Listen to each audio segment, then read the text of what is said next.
नमस्कार साथियों, संकल्प क्लासेस बाड़मेर के YouTube चैनल में आपका हार्दिक स्वागत है। आज हम प्राचीन भारत के धार्मिक आंदोलन जिसमें जैन धर्म के बारे में अध्ययन करेंगे।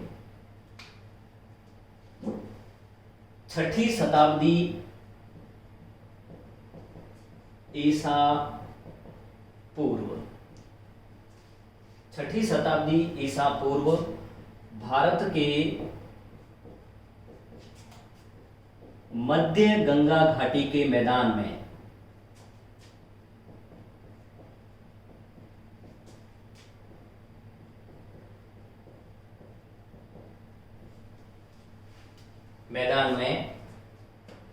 धार्मिक आंदोलन की शुरुआत होती है।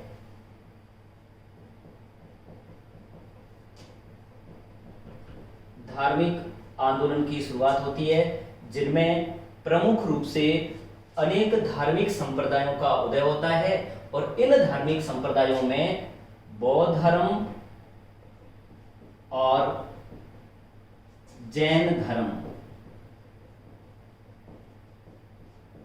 प्रमुख रूप से उदित होते हैं। वैसे आज हमारा टॉपिक रहेगा जैन धर्म के बारे में। तो सबसे पहले हम पढ़ेंगे कि बौद्ध धर्म और जैन धर्म या धार्मिक आंदोलन की शुरुआत होने का कारण क्या रहता है। वैसे यह जो धार्मिक आंदोलन 6ठी शताब्दी ईसा पूर्व में जो मध्य गंगा घाटी के मैदान में शुरू होता है, यह ब्राह्मण धर्म की प्रतिक्रिया के रूप में होता है। ब्राह्मण धर्म की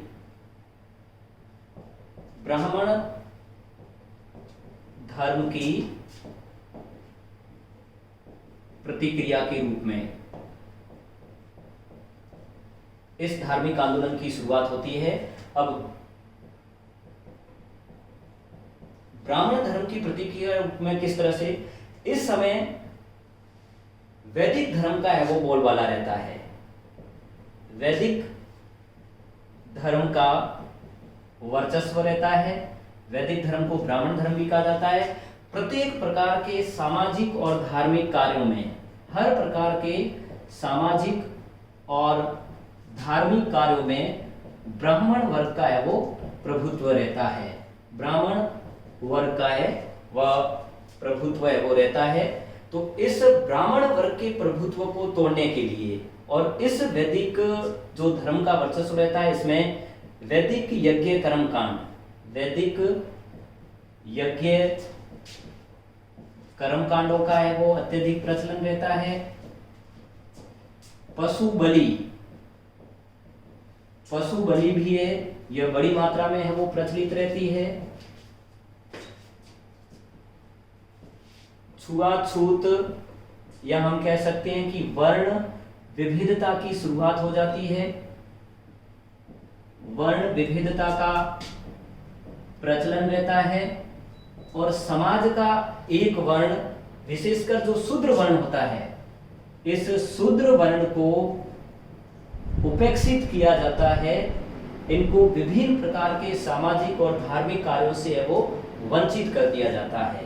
तो इन जो धर्म या समाज में व्याप्त जो बुराइयां थी, इन बुराइयों की प्रतिक्रिया के रूप में जैन धर्म और बौद्ध धर्म का उदय होता है। तो हम वो सबसे पहले जैन धर्म के बारे में वो पढ़ेंगे कि किस तरह से जैन धर्म का है वह विकास होता है और किन लोगों के द्वारा या किन साधुओं के द्वारा जैन धर्म को है वह प्रचारित किया जाता है।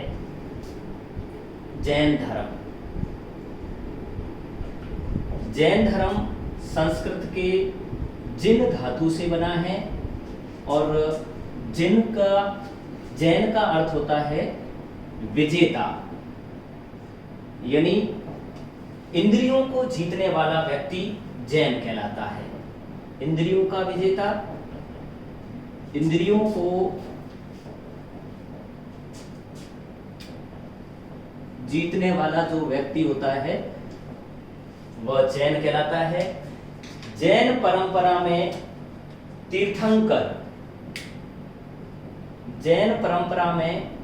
तीर्थंकरों का है वो प्रमुख स्थान है।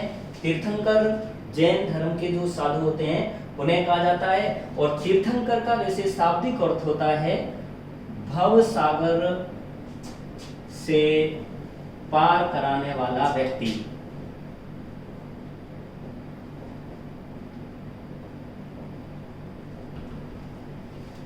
तीर्थंकर कहलाता है। और जैन परंपरा में कुल 24 तीर्थंकर हुए हैं। जैन परंपरा में कुल 24 तीर्थंकर हुए हैं। और हम प्रमुख तीर्थंकरों के बारे में वो पढ़ेंगे। जैसे इतिहास में प्रारंभ के जो 1 से लेकर 22 तक के जो तीर्थंकर हैं उनके बारे में इनका ऐतिहासिक इतना वर्णन नहीं मिलता है, लेकिन 23वें और 24वें तीर्थंकर के बारे में अत्यधिक है वो वर्णन मिलता है। फिर भी इन 24 तीर्थंकरों के बारे में जो हमें जानकारी मिलती है, एक जैन साधु होते हैं मौर्य काल के समकालीन, जिनका नाम होता है भद्रबाहु। इन भद्रबाहु के द्वारा एक ग्रंथ लिखा गया है कल्प सूत्र। इस कल्प सूत्र में इन 24 तीर्थंकरों का जीवन व्रत दिया गया है। इन 24 तीर्थंकरों का है वो जीवन व्रत है वो दिया गया है। तो कौन कौन से प्रमुख तीर्थंकर होते हैं?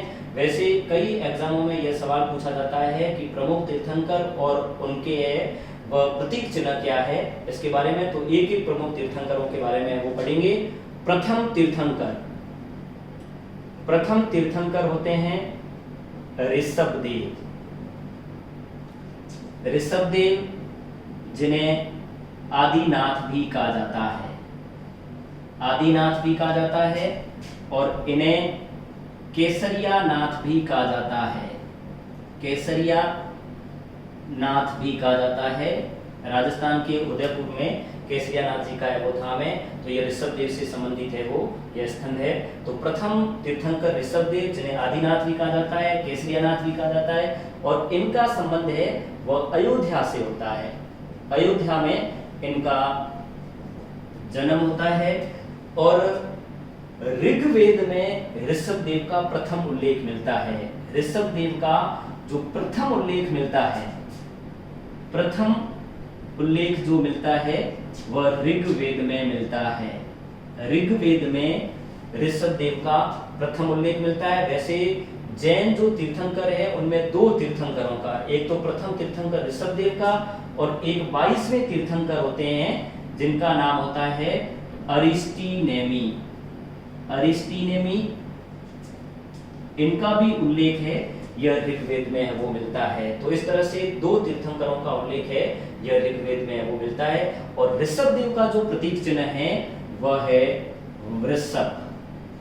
वृषभ है वह ऋषभदेव का है वो प्रतीक चिन्ह है। अब ऋषभदेव के बाद में दूसरे जो तीर्थंकर बनते हैं वह होते हैं अजीतनाथ। अजीतनाथ का प्रथम उल्लेख वैसे यजुर्वेद में मिलता है, और इनका जो प्रतीक चिन्ह है वह है हाथी। तीसरे तीर्थंकर होते हैं संभवनाथ, और संभवनाथ का प्रतीक चिन्ह है अश्व। चौथे तीर्थंकर होते हैं अभिनंदन, और इनका जो प्रतीक चिन्ह होता है वह होता है बंदर। ऋषभदेव का वृषभ, अजीतनाथ का हाथी, संभवनाथ का अश्व और अभिनंदन का बंदर।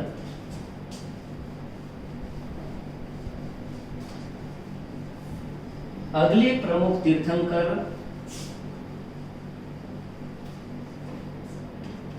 19वें तीर्थंकर। 19वें तीर्थंकर होते हैं मल्लीनाथ, और इनका जो प्रतीक चिन्ह है वह है कलश। और जैन साहित्य में एकमात्र 24 तीर्थंकरों में एकमात्र मल्लीनाथ तीर्थंकर होते हैं जिन्हें महिला तीर्थंकर भी माना गया है। महिला तीर्थंकर भी है, यह मल्लीनाथ को कहा जाता है कि यह वो महिला होते हैं। और 21वें तीर्थंकर होते हैं नेमिनाथ। नेमिनाथ का प्रतीक चिन्ह है नीला कमल। 22वें तीर्थंकर होते हैं अरिस्टीनेमी,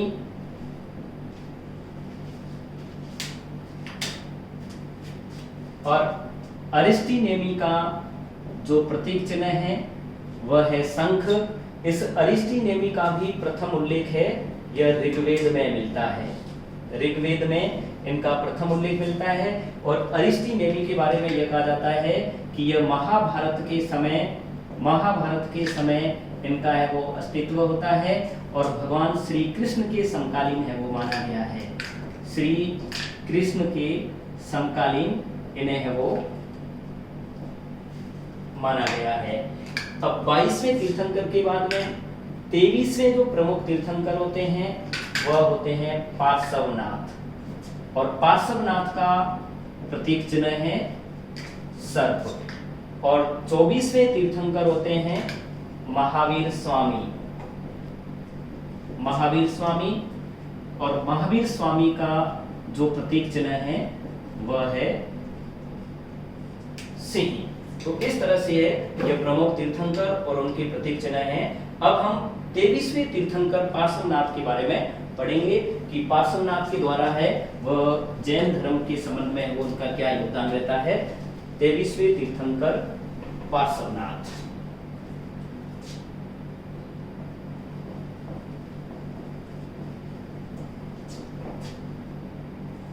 प्रतीक चिन्ह सर्प। और पार्श्वनाथ के बारे में कहा जाता है कि यह महावीर स्वामी से इनका जो समय है, यह महावीर स्वामी से 250 वर्ष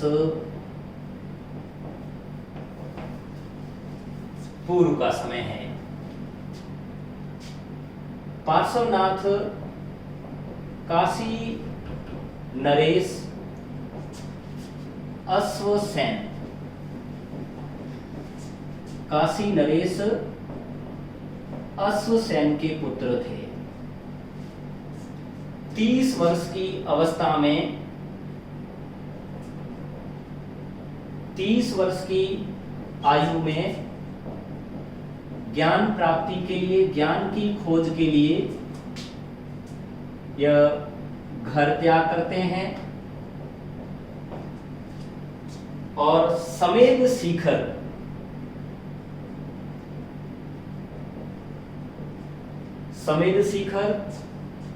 यह पारसनाथ की जो पहाड़ियां हैं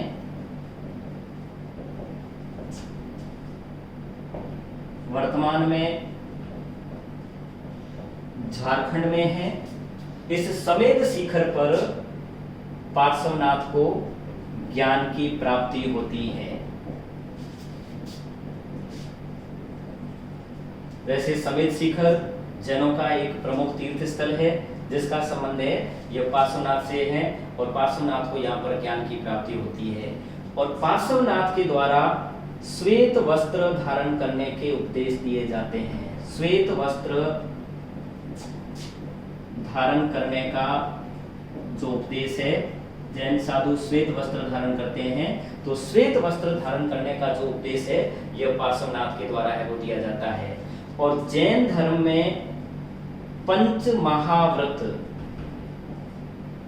जैन धर्म में पंच महाव्रत है वो प्रसिद्ध है। इन पंच महाव्रतों में जो पहले 4 महाव्रत है जिनमें अहिंसा,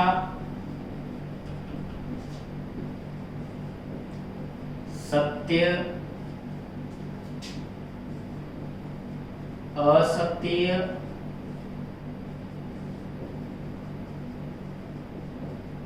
अपरिग्रह। अहिंसा यानी हिंसा नहीं करनी, सत्य सत्य बोलना, असत्य चोरी नहीं करना, अपरिग्रह धन संग्रहण नहीं करना। यह जो प्रमुख 4 पंच महाव्रतों में 4 जो महाव्रत है यह पार्श्वनाथ की देन है।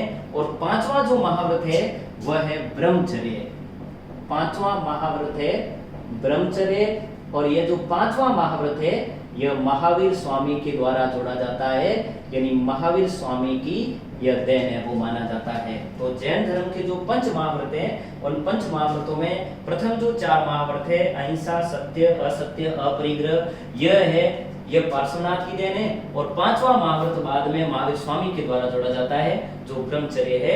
यह जैन धर्म का प्रमुख सिद्धांत है, पंच महाव्रत। इन पंच महाव्रतों को अणुव्रत भी है वो कहा जाता है। महाव्रत यह साधु सन्यासियों के लिए, जैन साधु सन्यासी होते हैं, उनके लिए इनका कठोरता से पालन करना होता है। और जो ग्रस्त लोग होते हैं, जैन ग्रस्त लोग होते हैं, उनके लिए इनमें कुछ शिथिलता दी गई है। और ग्रस्त साधु जब इनका अनुपालन करते हैं तो इनके लिए यह अणुव्रत कहलाते हैं। और पार्श्वनाथ के जो अनुयायी है उन्हें निर्ग्रंथ कहा जाता है, इन्हें निर्ग्रंथ है वो कहा जाता है, यानी बंधन रहित। तो इस तरह से यह पार्श्वनाथ 23वें तीर्थंकर होते हैं।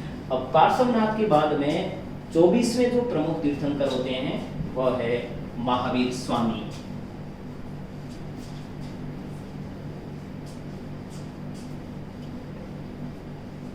चौबीसवें प्रमुख तीर्थंकर महावीर स्वामी।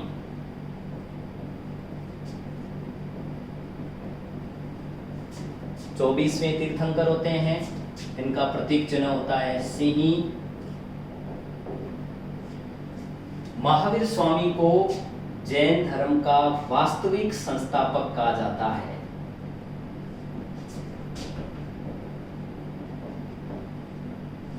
जैन धर्म के संस्थापक प्रथम तीर्थंकर ऋषभदेव होते हैं, और वास्तविक संस्थापक है वो महावीर स्वामी को कहा जाता है।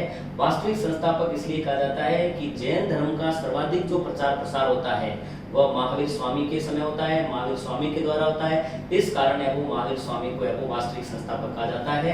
अब महावीर स्वामी का जीवन परिचय है वो पढ़ेंगे कि महावीर स्वामी किस तरह से जीवन यापन करते हैं, उनका जैन धर्म में है वो क्या योगदान रहता है।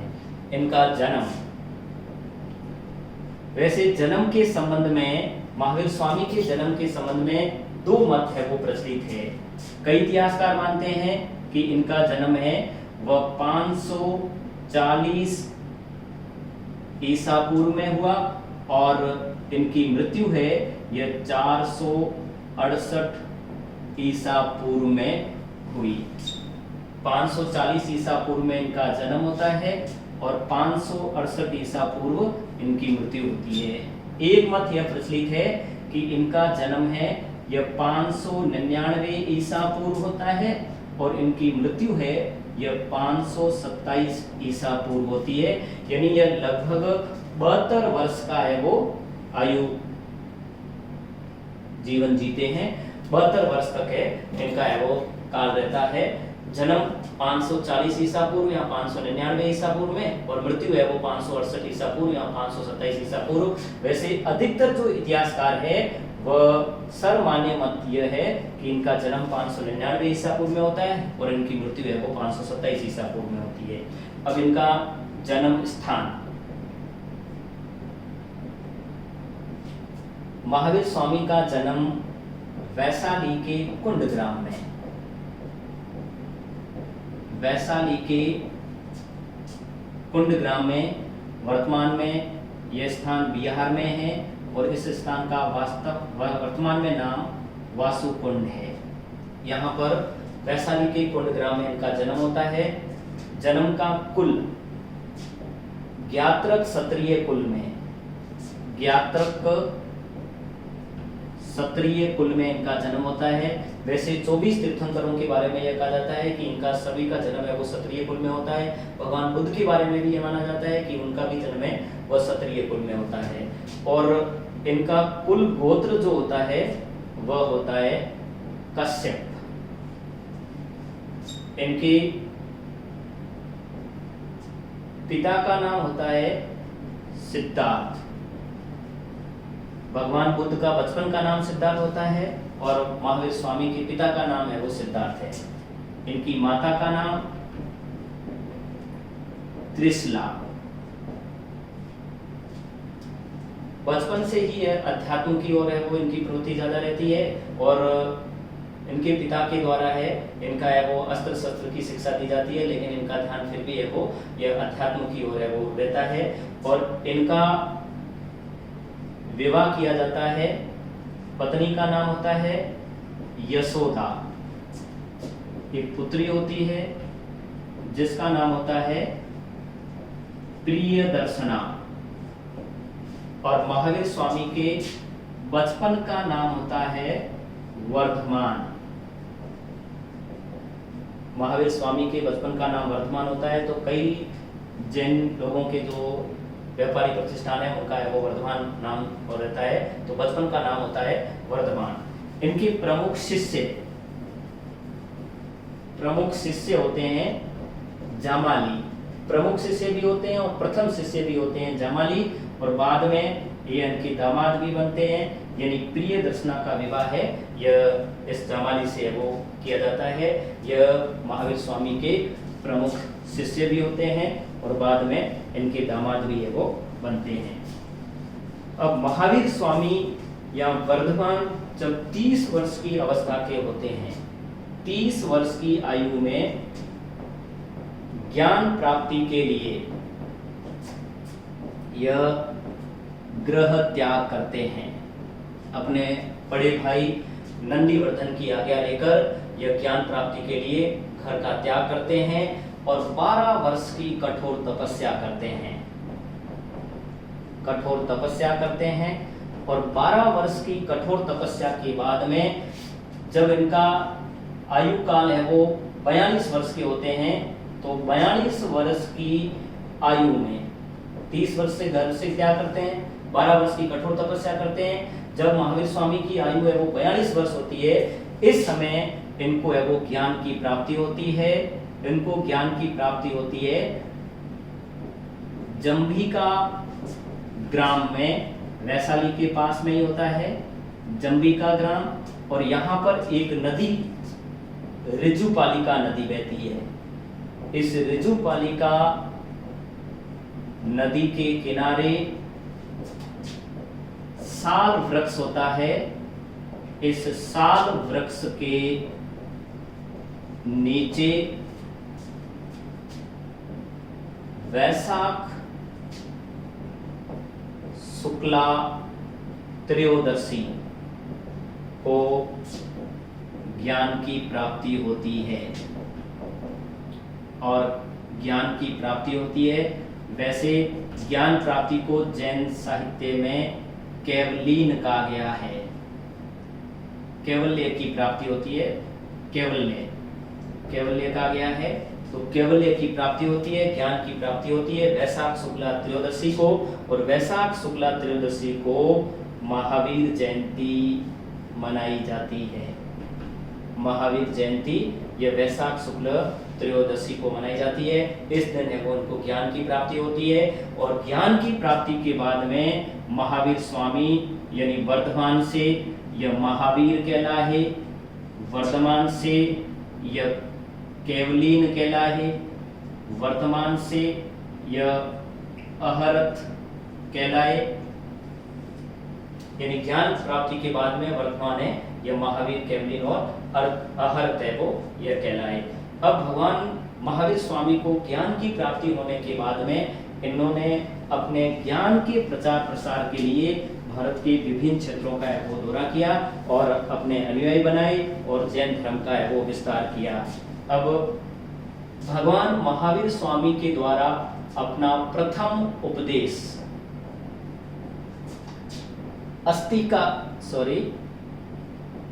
राजगृह की विपुलाचल पहाड़ी पर दिया।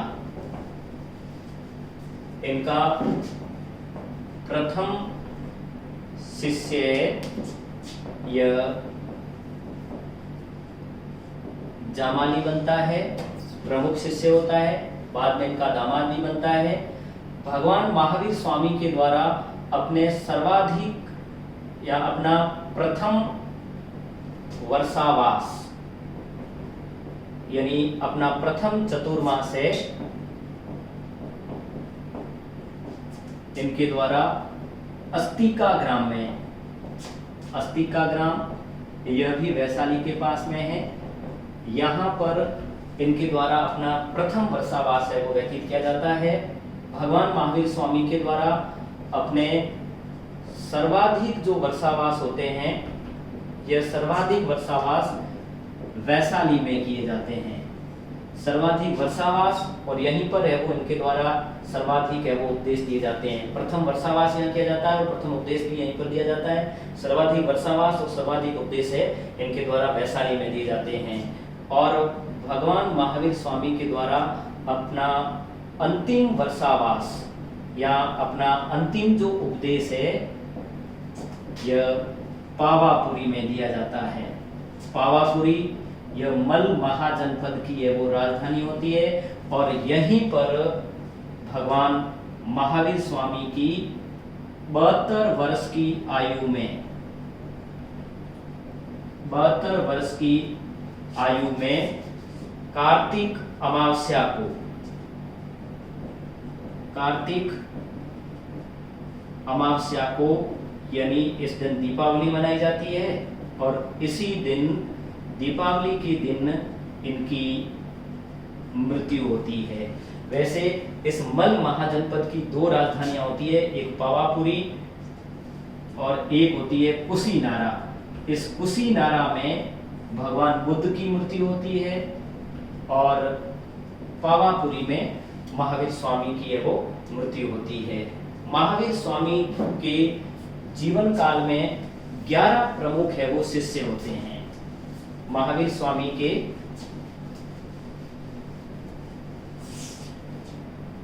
11 प्रमुख शिष्य होते हैं। इन 11 प्रमुख शिष्यों को कहा जाता है गणधर। गणधर इनके प्रमुख है वो 11 शिष्य होते हैं। अब महावीर स्वामी के जीवन काल में ही 10 शिष्यों की है वो मृत्यु हो जाती है। 10 शिष्यों की मृत्यु महावीर के जीवन काल में ही हो जाती है। एक शिष्य है वो इनकी मृत्यु के बाद में बचता है जिसका नाम होता है सुधर्मन। सुधर्मन महावीर स्वामी की मृत्यु के बाद में यह जैन संघ का प्रमुख बनता है। जैन संघ का प्रमुख महावीर स्वामी की मृत्यु के बाद में, महावीर स्वामी की मृत्यु के बाद में जैन संघ का प्रमुख, इनके जो प्रमुख 11 शिष्य होते हैं उनमें एक शिष्य यह जीवित रहता है। यह सुधर्मन है जैन संघ का प्रमुख है वो बनता है। वैसे जैन संघ की जो स्थापना की जाती है यह स्थापना महावीर स्वामी के द्वारा पावापुरी में की जाती है।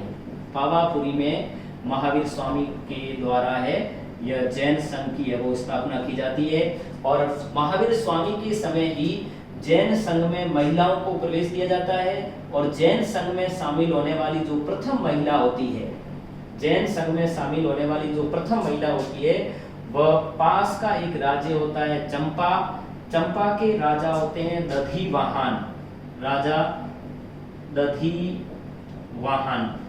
इस दधिवाहन की बेटी होती है जिसका नाम होता है चंदना। यह चंदना है जैन संघ में शामिल होने वाली प्रथम महिला होती है और जैन महिला संघ की है वो यह प्रथम है वो अध्यक्ष के रूप में, यहाँ प्रमुख रूप में भी यह कार्य करती है। तो प्रथम महिला है यह चंपा के राजा दधिवाहन की बेटी चंदना होती है। महावीर स्वामी के द्वारा वस्त्र त्यागने का उपदेश दिया गया।